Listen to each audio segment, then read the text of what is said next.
અંબાલાલ પટેલે મોટી આગાહી કરી છે। આજથી રાજ્યના હવામાનમાં પલટો આવશે તેવું તેમનું કહેવું છે। દક્ષિણ ગુજરાતના શહેરોમાં વરસાદી ઝાપટા પડશે।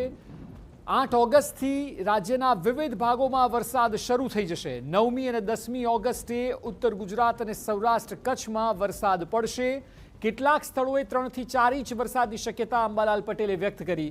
12મી ઓગસ્ટ સુધી રાજ્યમાં રહેશે વરસાદી માહોલ તેવું તેમનું કહેવું છે।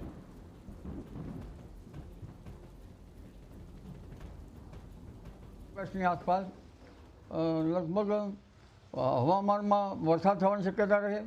દક્ષિણ ગુજરાતના ભાગોમાં વરસાદ થવાની શક્યતા રહે। તેમજ તારીખ 8-9માં રાજ્યના અન્ય ભાગોમાં પણ વરસાદ થવાની શક્યતા રહે। તારીખ 9-10માં રાજસ્થાન સંલગ્નના ઉત્તર ગુજરાતના ભાગોમાં વરસાદ થવાની શક્યતા રહે। પાટણ સમી હાજના ભાગોમાં વરસાદ થવાની શક્યતા રહે। મહેસાણાના ભાગોમાં વરસાદ થવાની શક્યતા રહે।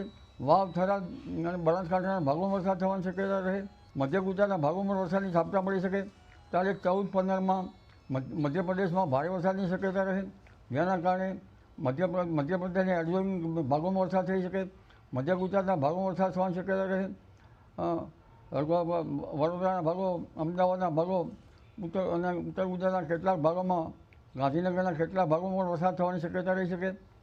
અને તારીખ આ ઉપરાંત સૌરાષ્ટ્રના ભાગોમાં વરસાદ થવાની શક્યતા રહે।